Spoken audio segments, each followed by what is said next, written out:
আসসালামু আলাইকুম রহমতুল্লাহ। আমাকে অনেকে প্রশ্ন করে দেখেন যে ভাই আপনি কি কাজ করেন।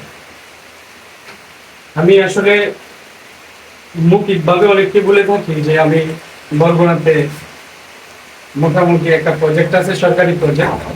ওই প্রজেক্টে কিছু কাজ আছে যেগুলা আপনার বাংলাদেশ সরকার বা স্থানীয় সরকার মিলে ফিল্টার এবং ইরিগেশন। ফিল্টার হলো এই সমস্ত অঞ্চলের মানুষের, এই সমস্ত অঞ্চলের পানি হলো নোনা পানি, লবণাক্ত পানি। তো সেই সুবিধার্থে সরকার এই চিন্তা করে মানুষকে মিঠা পানি কিভাবে খাওয়ানো যায়, ফ্রেশ পানি, পরিষ্কার পানি কিভাবে খাওয়ানো যায়, ওই চিন্তা ভাবনা করে সরকার আমাদের জন্য ফিল্টারের ব্যবস্থা করছে। আমি ওই কাজগুলা করি, আমরা ওই কাজগুলা করি। আমরা এখানে 3 ভাই আছি। তো এই যে দেখতেছেন আপনারা, এগুলা হলো পানি শোধনের, আপনার লাল পানিকে সাদা করা, ফ্রেশ করা এবং বিশুদ্ধ পানি প্রক্রিয়া, এগুলা করে। এই যে এগুলোর নাম হলো বেসেন। এই যে আপনারা দেখতে পাচ্ছেন, এই যে মোটা মোটা ফাইলের মতো, এগুলো হলো বেসেন।